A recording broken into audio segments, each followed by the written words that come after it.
வணக்கம். ஆன்மீக அன்பு நெஞ்சங்களுக்கு சங்கர சுப்பிரமணியத்தின் அன்பார்ந்த வணக்கங்கள்.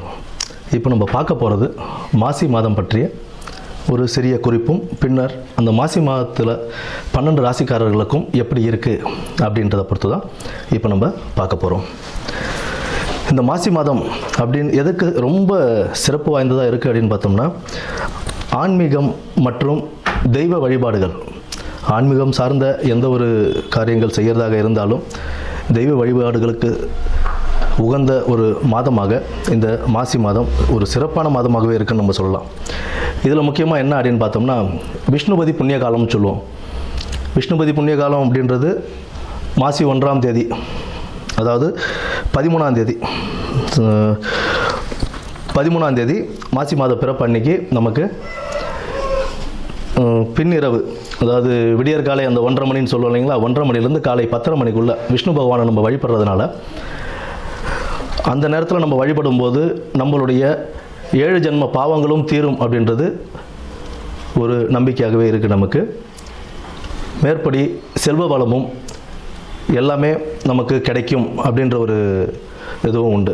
விஷ்ணு பகவானை துளசி மாலை அணிவித்து நம்ம வழிபட்டுக்கிட்டு வந்தோம். பெருமாள் விஷ்ணு துளசி மாலை அணிவித்து அந்த விடியற்காலை 1:30 மணியிலிருந்து 10:30 மணிக்குள், காலைல 10:30 மணிக்குள்ளே நம்ம வணங்கிட்டு வரும்போது நமக்கு உண்டான செல்வ வளமும் கிடைக்கும் அப்படின்றது சொல்கிறாங்க. குடும்பத்தில் ஒரு மகிழ்ச்சியும் நிலவும், இருக்கிற பிரச்சனைகள்லாம் படிப்படியாக குறைய ஆரம்பிக்கும். அதாவது இத்தனை வருடத்தில் நீங்கள் ஏகாதசி விரதம் இருந்திருப்பீங்க அப்படின்னா, அந்நிய தினத்துக்கு விஷ்ணுபதி புண்ணியகாலம் அப்படின்ற அந்த தினத்தில் நம்ம விஷ்ணுவை வழிபடும் போது எத்தனை ஏகாதசி, பல ஏகாதசிகள் விரதம் இருந்ததுடைய பலன் நமக்கு கிடைக்கும் அப்படின்றதும் சொல்கிறாங்க. அடுத்தது பார்த்தோம்னா, இந்த மாசி மாதத்திலேயே சிவராத்திரி, மகா சிவராத்திரின்னு சொல்லுவோம். மாசி மாதத்தில் வரக்கூடிய சிவராத்திரியை, அந்த சிவராத்திரி சிவபெருமானுக்கு உகந்த ஒரு தினமாக நம்ம அதை கொண்டாடிக்கிட்டு இருக்கோம், மகா சிவராத்திரியை.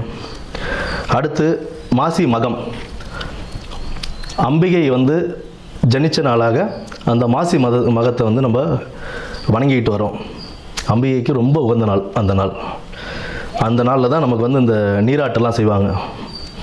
கடலில் போய் குளிச்சுட்டு வர்றது, இந்த மாதத்தில் அதெல்லாம் செய்யும்போது கடலில் குளிக்கிறது, ஆன்மீக ஸ்தலங்களுக்கு போயிட்டு வர்றது, இதெல்லாம் ஒரு பெரிய புண்ணியத்தையே தரக்கூடிய ஒரு மாதமாக இந்த மாசி மாதம் அவ்வளோ சிறப்பு வாய்ந்த மாதமாகவே இருக்குது. இந்த மாசி மாதத்தில் பெண்கள், திருமணமான பெண்கள் தாலி பிரித்து கோத்தாங்க அப்படின்னா அவ்வளோ விசேஷம். அடுத்தது இந்த பூணல் அணிவிக்கும் இதுவும் சொல்லுவாங்க. மாசி பூணல் பாசி படியாதுன்னு சொல்லுவோம். மாசி மாதம் பூணல் அணிஞ்சால் அவ்வளோ விசேஷமாக கருதுவாங்க. புதுசாக பூணல் போடுறாங்க அப்படின்னா, யஜ்ஞோபவிதாரணம் செய்கிறாங்க அப்படின்னா, அதுக்கு மாசி மாதத்தை மேக்ஸிமம் ஆட்கள் மாசி மாதம் தான் தேர்ந்தெடுப்பாங்க. ஏன்னா அவ்வளோ விசேஷமான ஒரு மாதமாக இந்த மாசி மாதம் இருக்குது. அது மட்டும் இல்லாமல் புனித நீராடுதல், விரதங்கள், குலதெய்வ வழிபாடு, இதெல்லாம் நம்ம பண்ண இந்த மாதத்தில், இந்த மாதம் ஃபுல்லாகவே ஒரு சிறப்பான மாதம் தான். ஆன்மீகத்துக்கும் தெய்வ வழிபாடுக்கும் ரொம்ப ஒரு சிறப்பான ஒரு மாதமாகவே இந்த மாதம் அமையும். இனி வரப்போவது 12 ராசிகளுக்கு உண்டான பலன்களை என்னன்னு நம்ம பார்ப்போம். நன்றி, வணக்கம். அவிட்ட நட்சத்திரம், அவிட்ட நட்சத்திரக்காரர்களுக்கு இந்த மாசி மாதம் எப்படி இருக்க போகுது அப்படின்னு பார்ப்போம்.